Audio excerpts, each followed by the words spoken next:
Hey there nation, welcome to the show where we help you to play miniatures wargaming on a budget. It is I, Commander CheapSkate, and we are back with another edition of the Underhive Wars. This is our second battle report for our Necromunda Dominion campaign, and this one is a standoff scenario that is fought between my two friends, Fresh Prince Bel-Air and Lady Domina. My friend Fresh Prince Bel-Air is bringing the Iron Sights of House Orlock, while Lady Domina is packing in the Killjoys of House Escher. So these two gangs will be throwing it down for their very first battle in our Dominion campaign. They'll be doing a good old-fashioned gang fight. So we're going to play some background music real quick. If you want to see exactly what each of the gangs is bringing, go ahead and pause and take a look at your own leisure. So with that being said, ladies and gentlemen, let's get this battle report on a roll.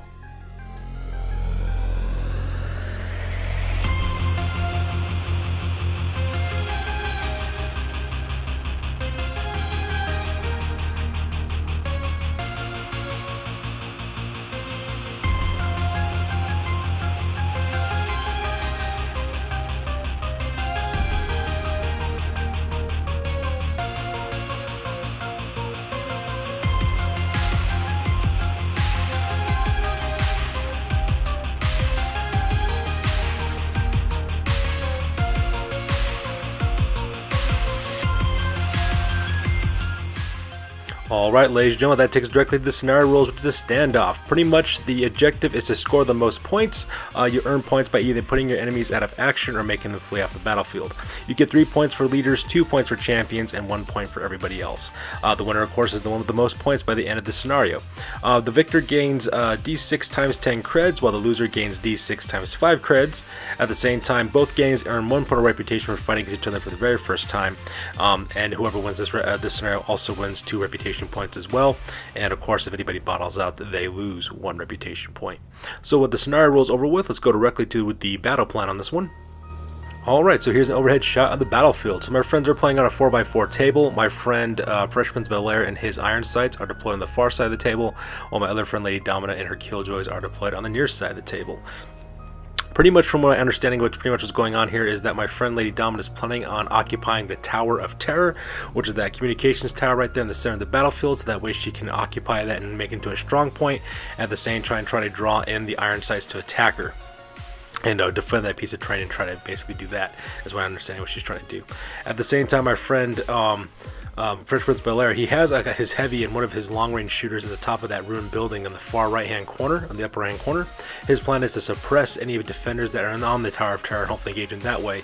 And he's going to try to assault through with 2 more fire teams and work their way up the tower, try to destroy them that way. And that's pretty much what the battle plan for my friends are on this one. Alright, so with that, we're going on to deployment for the Eschers. Over here on the right hand side, my friend Lady Domina has a 4-woman kill team rather. On the left hand side, that is Raven. I believe that's her gang champion's armed with a needle bolter as well as a chainsword. Next to her on the right hand side is Furia, the leader. She's armed with a bolt gun as well. I think it's a needle bolt gun, common needle bolt gun, I think is what it is. And she also has a chainsword as well. And then right next to her are her 2 Juvies, that is Marlowe as well as Harlow. And one has a shock whip, and the other one just has a knife with a stiletto knife with last pistols. And that makes up deployment over here on the right hand side. And the top floor of the Tower of Terror is where Lady Domina has to play the rest of her gang. She has another 4-woman fire team up here. On the left hand side, that is Nocturna. She's armed with a last gun, followed by Mad Donna, who's armed with a heavy stubber. She has Trixie, who's armed with a last gun as well as a chainsword, as well as One Shot Blow on the right hand side, which is another ganger who's armed with a last rifle. And that pretty much makes up Lady Domina's deployment for this one. Meanwhile, across the battlefield for the Orlocks, for my buddy Fresh Prince Bel-Air with his Iron Sights, up in the office building, he's got 2 members of his gang. He has his champion, the Knight Rider, who carries a heavy stubber, and right behind him is Bubba Zanetti, who's armed with a auto gun with a telescopic sight. And like I said, that's like his suppression guys from across the battlefield on the top of that office building. Meanwhile, on the ground level, just left of the office building is another 4-man team that my friend Fresh Prince Bel-Air has deployed there. Up in the back there, he has, I believe that guy's name is Clunk. I believe that. No, sorry, that's his name. Not Clunk. I'm sorry, I made a mistake. Clunk is up there on the top of the tower because he has a grenade launcher. I forgot about that. Down there on the right hand side, that's Bubba Zanetti. That is his ganger armed with an auto gun with a telescopic sight. Followed by Johnny the Boy, who is a juvie armed with a stub gun and a knife. Behind him is the Toe Cutter, which is a leader armed with a bolt gun as well as a chainsword. And left hand side, I believe that is Kundalini. He's just a regular ganger armed with a maul as well as a auto rifle. And that pretty much makes up the deployment here in the center portion of his table. And over here on the left-hand side is another 3-man team. On the left-hand side, that is Mudguts, who's a ganger armed with a shotgun. Right next to him, that guy is Kundalini. I'm sorry, I apologize. I'm getting the names mixed up pretty bad. Kundalini's the guy who's armed with the axe, or a maul, and an auto pistol. While the other guy was Starbuck, is the other guy I was meaning. I'm sorry about that. And then right up in front, I believe that is Razzo? I forgot the guy's name. I apologize. He's another juvie who's located with the front arm of the stub gun as well as a knife. And that pretty much makes the deployment for this one. So with the deployment over with, my friends roll off for initiative to see who goes first. So we go to the top of turn number 1, and my friend Freshman's Belair manages to take the initiative on this one, so he will be going first. The first thing he does is he activates his Ganglia the Toe Cutter, who then in turn, using his Commanding Presence ability, activates the other 3 members of his fire team. Pretty much they spend the entire turn doing a double move across the barrier to the first walkway that leads up to the Tower of Terror. Up on the top there, that is Kundalini, followed by Toe Cutter, as well as Johnny the Boy and Bubba Zetti.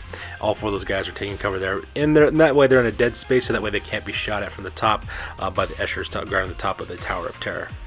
In response to that, my friend Lady Dominant also activates her gang leader, who then also activates the other 3 members of her gang using her Commanding Presence ability. As you can see in this photo, they spend the entire turn doing a double movement just as well. The 2 juvies, Marlowe and Harlow, take point, moving out 12 inches to the other side of that other gantry walkway on the right-hand side of the tower, followed quickly by Furia as well as Raven, so that way they can start engaging on the right-hand flank against the iron sights.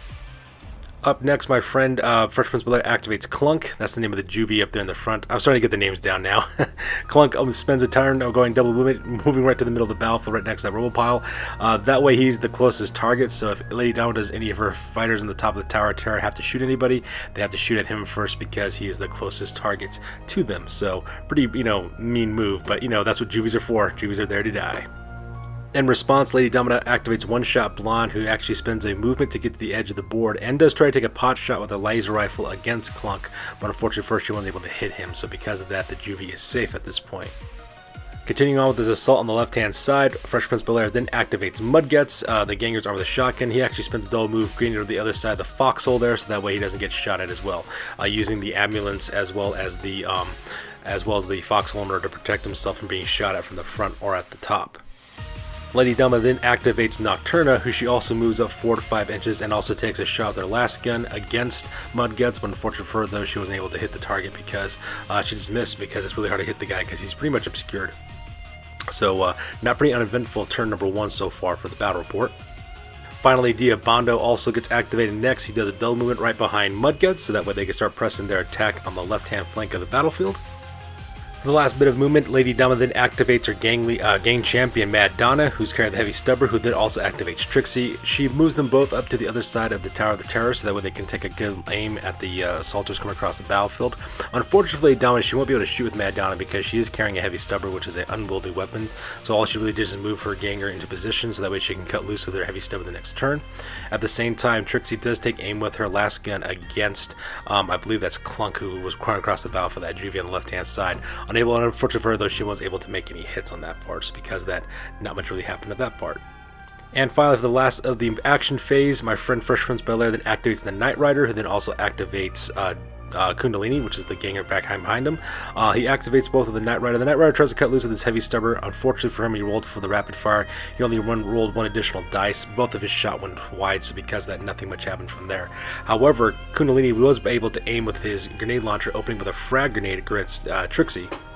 So the frag grenade does hit Trixie and explode, but unfortunately for my friend Freshman's Belair, the only thing he was able to do was actually just stun and actually pin her is all he managed to do, because unfortunately for him though, he wasn't able to cause any wounds.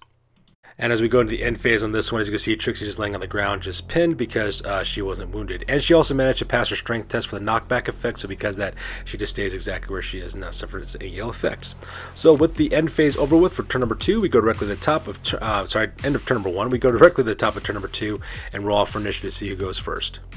Alright, so that takes us to the top of turn number 2, and Lady Dominant does manage to take the initiative on this turn, so because of that, the Escher goes first. The first thing she does is activate Mad Donna, who then also activates Trixie as well. Trixie spends a simple action getting back on her feet again, and then she takes aim with her last gun and starts opening up to the gangers assaulting on the left-hand side. Same thing with Mad Donna, she also opens up with their heavy stubber and opens up on the assaulting gang coming on the left-hand side of the battlefield. The first target that actually gets hit is Clunk. Trixie takes aim with her last gun, manages to hit Clunk as well as a wound him, so because of that he is now seriously injured and he's down for right now to roll up to see exactly what happens to him until the end phase. Which then also means that the rest of the targets are now fair game because there are no longer any closer targets to Madonna except for Diabando. So she does take her heavy stubber and cuts loose. When she rolls the rapid fire die, Lady Dominant only rolled an additional hit and she also got the ammo giant icon. So because of that, she does manage to hit Diabando. But unfortunately for her, though, she wasn't able to cause any wounds, so because of that, Diabando is just temporarily pinned at the moment. And like I said earlier, she rolled an ammo jam for the ammo check roll for her heavy stubber, so because of that, she has to spend an additional action next turn reloading her heavy stubbers, that way she can start shooting again. And that pretty much makes the activation phase on this side for Lady Dominus so far. Up next, my friend First Principal then activates the Toe Cutter, who then spends a double movement moving up, I believe it's Giant the Boy, so that way he's in the middle of the walkway, so that way he's the closest target towards the Escher. He also spends a double movement moving up, I believe that's, not Kundalini, that is Starbuck, I believe that's his name. He's moving up as well. And then he also just spends normal movement for both the Toe Cutter as well as for Bud Whip Zanetti, so that way they climb to the top of the walkway. And they also take aim with their bolt gun as well as auto gun with telescopic sight, and they cut loose against the Eschers in the top of the Tower of Terror. Needless to say, things do not go very well for Lady Domino. First of all, what's his name? The Toe Cutter does manage to hit as well as wound one-shot Blonde, so because of that she does go down for seriously injured, and she also suffers a flesh wound, so she'll need to roll up on the end phase to see exactly what happens to her. However, it was Starbuck who took aim with his auto gun armed with a telescopic sight against Trixie. Not only did he manage to hit that ganger, but he also managed to put her out of action as well, so because of that, Trixie will need to roll up on the serious injury table to see exactly what happens to her. Feeling pretty desperate seeing her gang members getting shot up, Lady Donna then activates Nocturna, who then runs to the edge of the Tower of Terror to return fire with her last gun, but unfortunately for her though, she was unable to hit anything, so because of that, not much really happened from that part.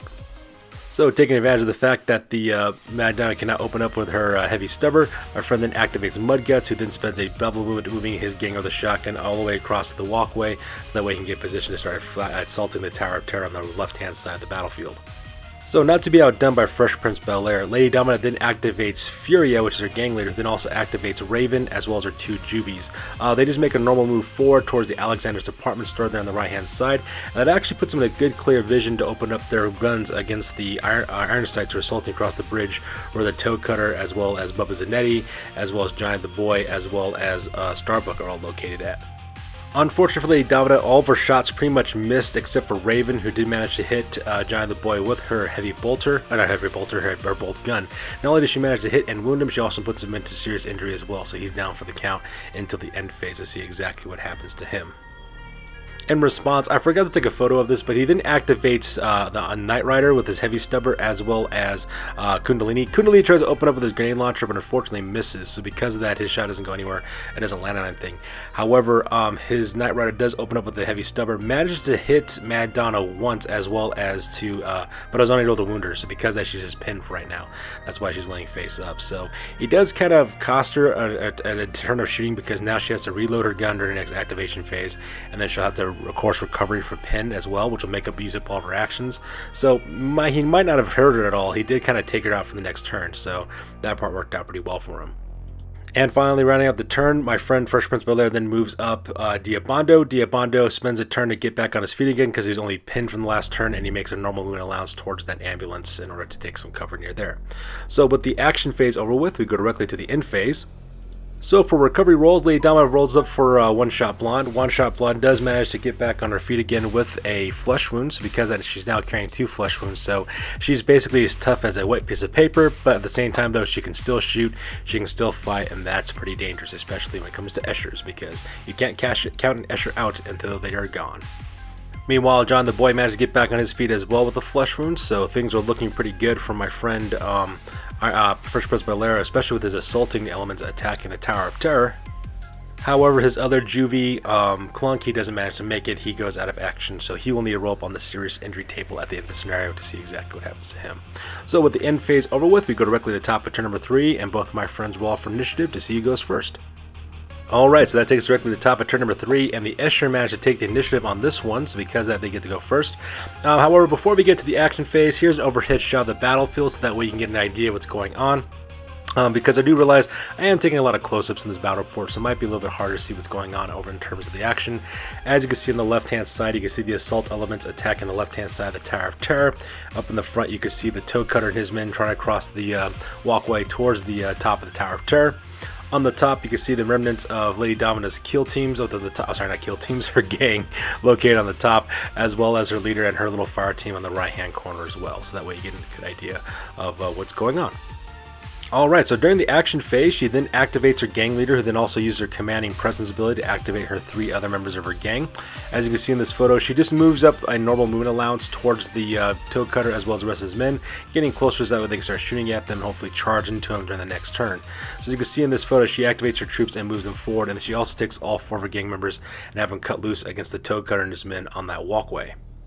For the most part, Marlowe as well as Harlow, their shots go wide because they're juvies, they're not really good at shooting, but when it comes to Raven as well as Furia, they cut loose with both their combat bolters, and so because of that, they do cause some damage. I believe Raven is the one who hit the juvie Johnny the Boy, so he does go down again, so he'll need to roll up on the injury on the recovery table to see exactly what happens to him. Meanwhile, Furia takes aim with her bolt gun. Not only does she manage to hit I believe that, I forgot that guy's name. I believe his name is Starbuck is who that is. Starbuck does get hit. Not only does he manage to get hit, he also gets wounded. As you can see that little skull icon, he goes out of action as well. So because of that, he will need to roll up on this injury table to see exactly what happens to him. However, the Toe Cutter as well as Bubba Zanetti, they do pass their cool test, so they don't run worry about running away. They just kind of stand their ground and get ready to return fire. And as you can see in this photo, that's exactly what they do. My friend Fresh Prince Bel-Air activates the Toe Cutter, and then also activates Bubba Zanetti. They move up a normal movement allowance towards that pillar, so that way they have some partial cover to hide behind, and they take aim with their bolt gun as well as auto gun with telescopic sight, and they open up onto the Killjoys who've been shooting at them. I believe it was Bubba Zanetti who managed to hit Marlowe, so because that Marlowe does go down, she only roll up on the recovery table to see what happens to her, which then of course causes, I believe that's Harlow, who then fails her cools check, so she runs directly behind cover right next to the Alexander's apartment store in order to take cover. The other 2 members of the gang, Furia as well as Raven, are both perfectly fine, and I believe the Toe Cutter's shots are ineffective because I don't think he hits I don't think he manages to hit. I think he misses completely, is what happened to him for the most part. So that makes up the action phase on the right-hand side of the table. Meanwhile, on the top of the table, the first thing she does, she activates Mad Donna, who basically spends the entire turn reloading her stubber and also escaping pinning. So that's all she managed to do. But she does also manage to activate Nocturna. Nocturna does take aim with her last gun directly across the battlefield towards the Knight Rider, as well as Kundalini, but unfortunately for her, she wasn't able to hit any of them because, you know, she's shooting at long range. She's shooting at a difficult shot through cover, so because of that, her shot doesn't manage to do anything at all. So in response, my friend Fresh Prince Bel-Air then activates the Knight Rider, who also activates Kundalini. Kundalini opens up the grenade launcher, wasn't able to hit anything again, so because of that, his shot line was wide. However, the Knight Rider does open up with his heavy stubber, and he aims it directly at One Shot Blonde because she is the closest target. I'm sorry, not One Shot Blonde, towards Nocturna. I'm sorry, but unfortunately for him though, his shots didn't manage to do anything, and that just kind of goes wide as well.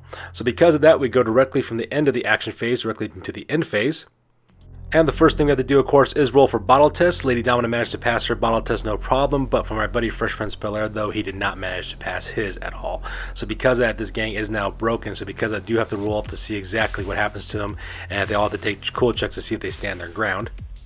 First of all, for the injuries, One Shot Blonde, she rolls up on the recovery table and rolls out of action. So because of that, she will need to roll up on the serious injury table to see exactly what happens to her. And I took this photo too to show exactly what happened to the cool test. Pretty much all the members of the Iron Sights managed to pass their cool test except for Diabando as well as Mudguts. Those guys failed their cool test. So because of that, these 2 guys flee off the battlefield because they don't want to get shot at anymore because they think things are hopeless for them. And finally, John the Boy, when he rolls on the recovery table, he rolls out of action as well. So because of that, he will need to roll up on the serious injury table to see exactly what happens to him as well. To which brings us directly to the end of the game. My friend Fresh Prince Bel-Air realizes he doesn't want to take any more losses than he already has suffered so far, so he decides to end the game at this point, and my friend Lady Domina managed to win the scenario with this one. So that being said, ladies and gentlemen, we're going to go directly to the post game and talk about exactly what happened to each of the gangs, because this battle report is now officially over. Alright, so for the post game, the first group we start off with is the Iron Sights. So in the end, the Iron Sights suffered 3 injuries. That's Starbuck, Clunk, as well as Johnny the Boy. Starbuck and Clunk, Johnny the Boy, they both rolled out cold, so they do make a full recovery at that point, so they will be able to participate in the future with the campaign. However, Clunk, he rolled a grievous injury, so because of that, he will miss out his next battle report because he's still recovering from his wounds. When it comes to the advancements, there was no advances at this time. There's not much in terms of a lot of experience points being garnered from most of the gang. The only one who really did earn any experience points was the Knight Rider, but he decided, my friend Fresh Prince Bel-Air decides to save that to use later on in the campaign. When it comes to their territory, they do manage to take 30 creds from their settlement, and they also managed to recruit an additional ganger, so things are looking pretty good for my friend Fresh Prince Bel-Air. For reputation, they do earn +1 reputation point from their settlement, and they also earn another point of reputation for fighting against the Killjoys for the first time. However, because the Iron Sights bottled out, they lose that 1 additional reputation point. So at the end of the scenario, my friend Fresh Prince Bel-Air has a total of 2 reputation points. At the Merchant, they managed to earn 20 creds from the scenario, and when they combine it with the 30 creds from their settlement, they end up with 50 credits total. And because they had that new ganger that they recruited from the settlement, they got a new one. His name is Torque. They equipped him with a bolt pistol as well as a last gun. The new gang rating for the Iron Sights is now 1,105 points, and their current record is at 0 wins as well as 1 loss. Alright, so for the Killjoys, there are 2 injuries that they had to roll for this one. That is Trixie as well as One Shot Blonde. Both, well, originally Trixie rolled a head injury for her injury that she actually rolled up. So she really had a -1 to her intelligence as well as a -1 to her leadership on that one as well. And One Shot Blonde, she rolled an out cold result. Now, the reason why you don't see a head injury next to Trixie's names is because of what ends up happening from the settlements on this one. Now, before we get to that, though, we got to talk about advancements. There were no advances at this time because my friend Lady Domina decided to save up her experience points for later on. From her territory, she managed to get 30 creds from her settlement, and because we're playing a Dominion campaign, my friends took a stack of playing cards.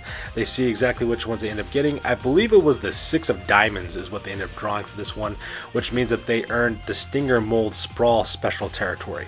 Now, a Stinger Mould Sprawl is extremely important for gangers because they can use it to remove any crippling injuries that any gang members have. However, for the Escher, the Stinger Mould Sprawl is actually an enhanced boon for them because they can use it immediately for any one of their gangs at any time that they want to. So because of that, my friend Lady Down decides to use the Stinger Mould Sprawl special rule from that territory to remove Trixie's head injury, so that way she makes a full recovery instead. So very, very lucky pull of cards on that one for her. So because of that, their territory is actually, already paying dividends for the most part. Now, when it comes for the reputation, the Killjoys do earn 2 points of reputation for winning the scenario. They also get +1 reputation from their settlement, as well as +1 reputation from fighting against the Iron Sights. And like I said, they also get an enhanced boon from having the Stinger Mould Sprawl, which means that every turn they also get an additional reputation point as well. So in the end, Lady Domina managed to secure 6 reputation for her gang. From the Merchant, she managed to get 30 creds from the scenario as well as 30 credits from the settlement as well, bringing her total of 30 to 60 creds. She spends 30 of her creds on mesh armor for both Furia as well as Mad Donna. She then took the flak armor from both Furia and Mad Donna and transferred them to Marlowe and Harlow, so that way her 2 juvies now have body armor as well. And she took the remaining 15 creds that she had and put inside of her stash. Her current gang rating now is at 1,050 points, and her new record is at 1 win and 0 losses. So that's good to do it for this one, you guys. As always, please feel free to like, comment, and or subscribe. Your guys' input is invaluable to us as always. Also check us out on Instagram, Google+, Blogger.com, as well as Facebook for all the latest and greatest news of our hobby. That's good to do it for this one, you guys. You guys will stay classy. We'll catch you guys on the next one.